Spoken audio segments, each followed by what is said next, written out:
আজি এটা বহুত ধুনীয়া কাহিনী শুনাও। এবাৰ এজন ল'ৰাই গৌতম বুদ্ধক সোধে, বুদ্ধ, মোৰ মনত ইমান বেয়া চিন্তা কিয় আহি থাকে বাৰে বাৰে? মই নিবিচাৰোঁ মোৰ মনত ইমান বেয়া চিন্তা অহাটো, কিন্তু তথাপিও মোৰ মনত কাম বাসনা ভৰা চিন্তা আহি থাকে আৰু মই এইবোৰ ভাবি ভাবি উপায়হীন হৈ পৰিছোঁ। মোৰ বহুত সময় এইবোৰ ভাবি থাকোঁতে নষ্ট হয়। এইবোৰ চিন্তাৰ বাবে মই কেতিয়াও শান্তিত থাকিব নোৱাৰোঁ আৰু মই সদায় মহিলাবোৰক দেখি বলিয়া দৰে হৈ যাওঁ। নিজকে ৰখাবই নোৱাৰোঁ। আৰু মানুহজনৰ কথা শুনি বুদ্ধই মিচিকিয়া হাঁহি এটা মাৰি ল'ৰাজনক সোধে যে তুমি জানানে কাম বাসনা কি হয়? ল'ৰাজনে উত্তৰ দিলে, মই নাজানো, কিন্তু ই যিয়ে নহওক কিয় বহুত বেয়া বস্তু হয়। তেতিয়া বুদ্ধই ক'লে, সকলোৰে আগতে তুমি এইটো জানি লোৱা, প্ৰাকৃতিক ৰূপত যি বস্তু আমাৰ মানুহৰ ভিতৰত আছে সেয়া কেতিয়াও বেয়া নহয়। আমাৰ জীৱনত সেয়া অলপ হ'লেও জৰুৰী। বাসনা কোনো বেয়া কথা নহয়। ইটো আমাৰ মনৰ এক ভাৱনা হয় যি নেকি অলপ কিবা কমি থকা অনুভূতি জগাই তোলে আৰু সেই কমি থকা বস্তুখিনিৰ প্ৰতি আমি আকৰ্ষিত হৈ যাওঁ। যেনে যদি তোমাৰ লগত টকা পইচা কম আছে, তুমি ধন পাব বাবে বাসনা উৎপন্ন হয়। বাসনা কোনে বেলেগ নহয়, এক প্ৰকাৰৰ কম হয়, যি নেকি এক প্ৰকাৰ জৰুৰী অনুভূতি হয় আৰু যেতিয়া ই শাৰীৰিক হয় আমি ইয়াক কাম বাসনা বুলি কওঁ।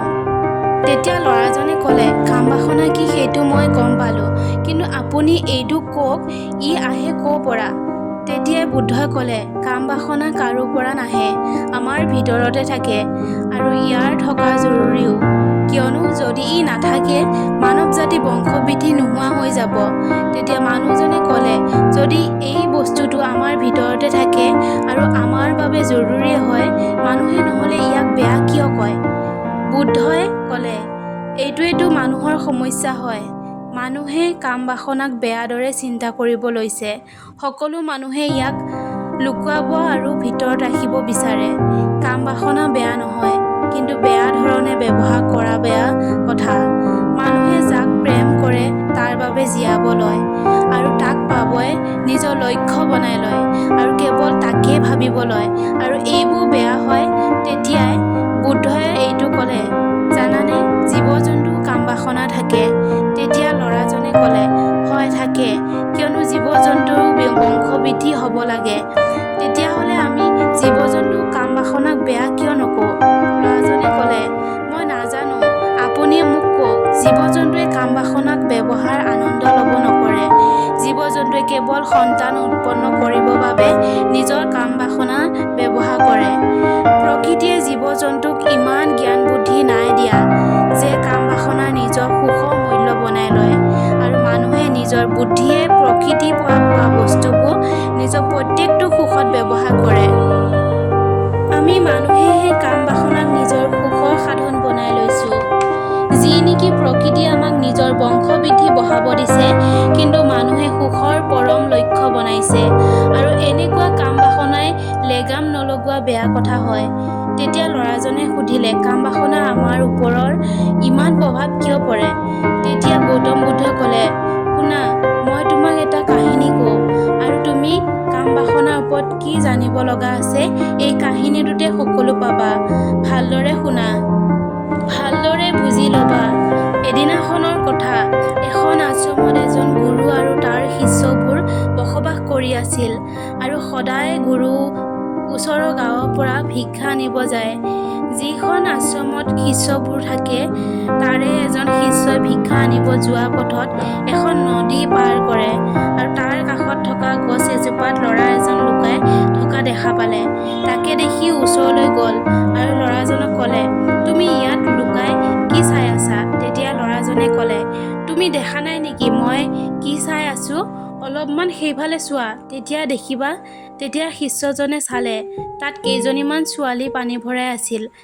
ছোৱালীকেইজনী 15-16 বছৰমানৰ হ'ব। তেতিয়া শিষ্যজনে ক'লে, ইয়াতে দেখোন ছোৱালীবোৰে পানীহে ভৰাই আছে, তাকে লুকাই চাব কি আছে? ল'ৰাজনে ক'লে, তুমি দেখা নাই নেকি কেনেকৈ পানী ভৰাই আছে? এবাৰ সিহঁতৰ ৰং ৰূপটো চোৱা, সিহঁতৰ লাহি পাহি কঁকালবোৰলৈ চোৱা। এইবোৰ শুনাৰ পাছত শিষ্যজনে আকৌ নদীৰ ফালে চালে। শিষ্যজনে প্ৰথমটো একো দেখা পোৱা নাছিল। প্ৰথমে ভয় খোৱা নাছিলে, কিন্তু এইবাৰ বহুত ভয় খাব ল'লে। মনে মনে ছোৱালীবোৰক চাব ল'লে। মানি লোৱা সি জানো কিবা অপৰাধ কৰিছে। হঠাৎ সি কঁপিব ল'লে আৰু নিজকে ক'লে, মই এয়া ভাল কৰা নাই। মই ইয়াৰ পৰা আঁতৰি যোৱাটোৱে মোৰ বাবে ভাল হ'ব। আৰু শিষ্যজন সোনকালে তাৰ পৰা আঁতৰি গ'ল। কিন্তু যেতিয়া শিষ্যজন গৈ পালে, তাৰ চকুৰ সন্মুখত বাৰে বাৰে মনত পৰি আছিল, যি নেকি সি দেখি আহিছিল। আৰু এতিয়া শিষ্যজনৰ কোনো কামতে মন নবহা হৈ পৰিল। আৰু সি এতিয়া সদায় ৰাতিপুৱা তাতে ভিক্ষা আনিব যায়। আৰু মনে মনে সি ছোৱালীবোৰক চাব ল'লে। আৰু এতিয়া শিষ্যজনৰ সদায় একেই কৰিব ল'লে। আৰু কোনো কামত মন নবহা হ'ল। সদায় সি কিবা নহয় কিবা ভাবি থাকিব ল'লে। আশ্ৰমৰ কামবোৰ ভালদৰে কৰিব নোৱাৰা হ'ল। না সি ভালদৰে শুব পাৰে নে খাব পাৰে। তাৰ মনটো অশান্তিত থাকিব ল'লে। তাৰ মন বাৰে বাৰে ছোৱালীৰ সুন্দৰতাক দেখিব মন যায়। আৰু গুৰুৱে শিক্ষা দিয়া সময়তো তাৰ মন নবহা হ'ল। আৰু গুৰুৱেও শিষ্যজনক বহু দিনৰ পৰা লক্ষ্য কৰি আছিল। সেইবাবে গুৰুজনে শিষ্যজনক ওচৰলৈ মাতিলে আৰু ক'লে, আজিৰ পৰা ময়ো তোমাৰ লগত ভিক্ষা খুজিব যাম। আৰু শিষ্যজনে ক'লে, গুৰুদেৱ, আপুনি কষ্ট কৰিব নালাগে, মই অকলে আনিম ভিক্ষা খুজি। পাছদিনা যেতিয়াই শিষ্যজনে ভিক্ষা খুজিব যায়, পিছে পিছে মনে মনে গুৰুজনে ভিক্ষা খুজিব যায়। কিছু সময় আগুৱাই যোৱাৰ পাছত গুৰুজনে দেখে তাৰ শিষ্যজন এজন ল'ৰাৰ সৈতে মনে মনে মানি লোৱা অপৰাধৰ দৰে লুকুৱাই কিবা চাই আছে। আৰু গুৰুৱে দেখিলে যে তাৰ শিষ্যজন গছৰ তলত লুকাই সেই ছোৱালীকেইজনীক চাই আছে। তেতিয়া গুৰু শিষ্যজনক সুধিলেগৈ, তুমি কি চাই আছা? গুৰুজনৰ মাত শুনি সি ভয় খালে আৰু মূৰৰ পৰা ঘাম পৰিব ল'লে আৰু ভয়তে কঁপিব ল'লে। মানা কি কিবা চুৰ কৰি থকা সময়ত ধৰা পৰিল। আৰু শিষ্যজনৰ লগত থকা ল'ৰাজনে গুৰুদেৱক দেখা পাই পলাব ল'লে। আৰু শিষ্যজনে গুৰুজনৰ চকুত চকু থৈ কথা ক'ব পৰা নাছিল। তেতিয়া গুৰুজনে শিষ্যজনক ক'লে, মোৰ শিষ্যজনটো নিৰ্ভয় আছিল, কোনো বস্তুত ভয় নাছিল। ইয়াত মই কি দেখা পালোঁ? মোক শিষ্যই কিয় ভয়ত আছে? তেতিয়া শিষ্যজনে ক'লে, গুৰুদেৱ, মোক ক্ষমা কৰিব। এই ল'ৰাজন মোক কোনো মিত্ৰ নহয়। ই মোক বেয়া পথ দেখাব ল'লে। মই আপোনাক কথা দিছোঁ, মই এনেকুৱা কাম আৰু দ্বিতীয়বাৰ নকৰোঁ। মোক কেৱল ক্ষমা কৰি দিয়ক। গুৰুজনে তেতিয়া ক'লে, কোনো কথা নাই, কেৱল মনত ৰাখিবা, যেনেকুৱা সংগতিত থাকিবা তেনেকুৱাই ফল পাবা। যাক কোৱা হয় যেনে কৰ্ম তেনে ফল। সেইবাবে ভাল সংগতি কৰা, ভাল ফল পাবা। তাৰ পাছত শিষ্যজন গুৰুজনৰ লগত আশ্ৰমলৈ আহিল। তাৰ পাছত শিষ্যজনে ভালদৰে কাম কৰিব ল'লে। সেই ৰাস্তাটো সলনি কৰি বেলেগ ৰাস্তাই ভিক্ষা খুজিব যাব ল'লে। চববোৰ ভালে ভালে চলিব লৈছিল। কিছুদিনৰ পাছত শিষ্যজনৰ খং উঠিব ল'লে। আন শিষ্যবোৰৰ ওপৰত খং উঠিব ল'লে। অশান্তি থাকিব ল'লে। আৰু সি সঠিক সময় আহাৰ খোৱা বন্ধ কৰিলে যদিও খাই বহুত কমকৈ খাব ল'লে। তাকে দেখি গুৰুদেৱৰ কিবা খেলিমেলি লাগিল। এদিন ৰাতি গুৰুজনে শিষ্যজনৰ ওচৰত আহিল আৰু ক'লে, এতিয়ালৈ তুমি কিমান কথা ৰাখিব নোৱাৰিলা? এই শুনি শিষ্যজনে গুৰুৰ ভৰিত ধৰি কান্দিব ল'লে। গুৰুদেৱ, মই আপোনাক কথা ৰাখিব পৰা নাই। প্ৰত্যেকবাৰে মনতে কথাটো দিওঁ, কিন্তু প্ৰত্যেকবাৰে কথা ৰাখিব পৰা নাই। মোৰ নিজৰ মনৰ প্ৰতি নিয়ন্ত্ৰণ নোহোৱা হৈ পৰিছে। বহুত চেষ্টা কৰোঁ মোৰ মনৰ পৰা সকলো বেয়া চিন্তাবোৰ উলিয়াই দিওঁ, কিন্তু চেষ্টা কৰিও পৰা নাই। তেতিয়া গুৰুজনে শিষ্যজনক ক'লে, তুমি মোৰ লগত ব'লা। আৰু গুৰুৱে আশ্ৰমত থকা বাগিচালৈ লৈ গ'ল। আৰু শিষ্যজনক ক'লে, তুমি ইয়াত চোৱা, ইয়াত কিছুমান নলা বন্ধা আছে। যি নেকি সেই নলাকেইটা নদীৰ পানী আহি বাগিচা পুলিবোৰত পৰিছে। এই পানী নিজৰ গতিত পানী বৈ আছে।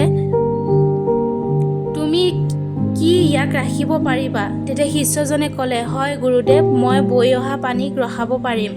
আৰু মাটি আনি নলাটোত মাজভাগত দিলেহি। আৰু অলপ সময়ৰ বাবে পানীখিনি ৰৈ গ'ল। আৰু অলপ সময় পাছত মাটিৰ ওপৰে পানী নিগৰিব ধৰিলে। আৰু চাওঁতে চাওঁতে মাটিখিনি পানীৰ সৈতে বৈ গ'ল। তেতিয়া শিষ্যজনে ক'লে, আৰে পানীখিনি দেখোন নৰখিলে। তুমি কৈছিলা তুমি ৰখাব পাৰিবা। তেতিয়া শিষ্যজনে ক'লে, কোনো কথা নাই, মই দেখাই দি আছোঁ। তেতিয়া শিষ্যই এটা ডাঙৰ শিল আনি নলাটোৰ ওপৰত ৰাখি দিলে। আৰু পানীখিনি ৰৈ গ'ল। আৰু শিষ্যজনে ক'লে, দেখিছানে, মই পানীখিনি ৰখাই দিম কৈছিলোঁ, এয়া চোৱা মই ৰখাই দিলোঁ। তেতিয়া গুৰুৱে হাঁহি মাৰি ক'লে, তুমি ভালদৰে চোৱা, পানীখিনি কাষেৰে বৈ আছে, ধ্যান দি চোৱা। শিলটো আগুৱাই আহি আছে আৰু ধ্যান দি চোৱা পানীখিনি ৰাস্তা সলনি কৰি বৈ যাব লৈছে। গুৰুজনে তাৰ পাছত শিষ্যজনক বুজালে, তোমাৰ লগতো সেই একে হৈ আছে। তুমি বাৰে বাৰে চেষ্টা কৰি আছা, বহুত বেছিও চেষ্টা কৰিছা, কিন্তু প্ৰত্যেকবাৰে তোমাৰ চেষ্টা ভাঙি গৈ আছে আৰু সদায় গৈ থাকিব। পানীত তুমি যিমানে ডাঙৰ শিল নাৰাখা কিয় ৰাস্তা সলনি কৰিবই। ইয়াকে শুনি শিষ্যজনে ক'লে, কি গুৰুদেৱ, ইয়াৰ পৰা বাচি যোৱা কোনো উপায় নাইনে? কি মই বেয়া চিন্তাৰ ধাৰাৰ পৰা ওলাই আহিব নোৱাৰিম নেকি? তেতিয়া গুৰুৱে শিষ্যজনক নদীখনৰ ওচৰত লৈ গ'ল এবাৰ আৰু গুৰুৱে ক'লে, এইখনে সেই নদীখন য'ৰ পৰা নলাত পানীবোৰ গৈ আছে, আৰু যদি আমি নলাত যোৱা পানী ৰাস্তাটো বন্ধ কৰি দিওঁ তেতিয়া আমি পানীটো ৰখাব পাৰিম নে? তেতিয়া শিষ্যজনে ক'লে, হয় গুৰুদেৱ, এনেকুৱা হ'ব নিশ্চয়। মই এটা কাম কৰোঁ, ইয়াৰ পৰা পানীটো বন্ধ কৰি দিওঁ, তেতিয়াহ'লে আগত নলাত যোৱা ৰাস্তাত পানী নাযাব। তেতিয়া বহুত কষ্ট কৰি শিষ্যজনে শিল আৰু মাটি দি ৰাস্তাটো বন্ধ কৰি দিলে আৰু ক'লে, এতিয়া তুমি নদী পানী নলাত যাবনে বাগিচাত? গুৰুদেৱে আকৌ ক'লে, যদি এই পানী নলাত নাযায়, বাগিচাত নপৰে, তেতিয়া কি গছবোৰ বাচি থাকিবনে? তেতিয়া শিষ্যজনে ক'লে, একদম নোৱাৰে বাচি থাকিব। গছ-গছনিতো পানী বহুত বেছি প্ৰয়োজন হয়, সেইবাবে আমি ইয়াক বন্ধ কৰিব নোৱাৰোঁ, ইয়াক যাবই দিব লাগিব। তেতিয়া গুৰুদেৱে ক'লে, যদি আমি গোটেই নদী পানীবোৰ বাগিচা নলাটোত দি দিওঁ, তেতিয়া গছ-গছনিবোৰ বাচি থাকিবনে বাগিচাত?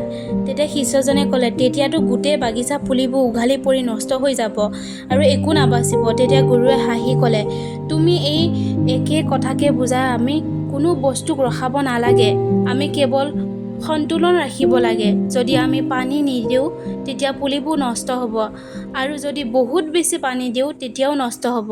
আৰু ঠিক তেনেদৰে আমাৰ জীৱনো সন্তুলনৰ দ্বাৰাই চলে।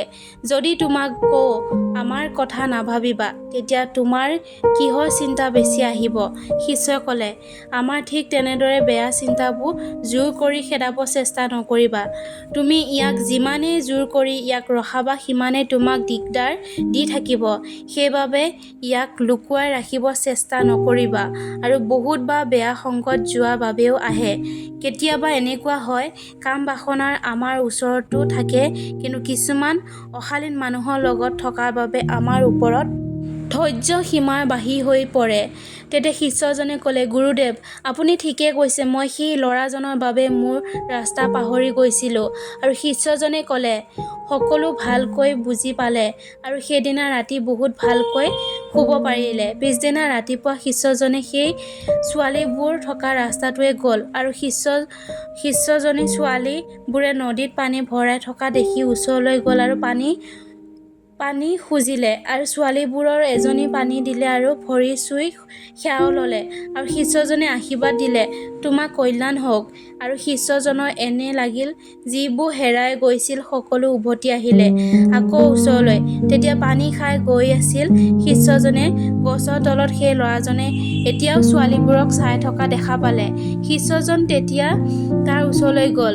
ল'ৰাজনে শিষ্যজনক ক'লে, আৰে বাহ, কি হ'ল আজি ছোৱালীবোৰক ওচৰৰ পৰা চাই আহিলা? তেতিয়া শিষ্যজনে ক'লে, আমি সদায় আনক দৰ্শন কৰিবই ব্যস্ত থাকোঁ, নিজকতো কেতিয়াও চাবই নোৱাৰোঁ। আৰু ক'লে, তুমি কিমান গছৰ তলত লুকাই চাই থাকিবা? কাৰোবাৰ এজনীক পচন্দ কৰা আৰু কৈ পেলোৱা, আৰু যদি তাইও পচন্দ কৰে বিয়া পাতি ল'বা, আৰু ভাল মানুহ হোৱা, ভাল কাম কৰা, এনেকৈ সময় বৰবাদ নকৰিবা। আৰু এইবোৰ শুনি ল'ৰাজনৰো চকু খোল খালে আৰু নদীত যোৱা বন্ধ কৰিলে। এই কাহিনীটো গৌতম বুদ্ধই শুনাইছিল, যিজনে বুদ্ধক ওচৰলৈ প্ৰশ্ন লৈ আহিছিল আৰু ক'লে, এতিয়াতো তুমি সকলো প্ৰশ্ন পালাই চাগে? তেতিয়া যুৱকজনে বুদ্ধক বহুত বহুত ধন্যবাদ জনালে।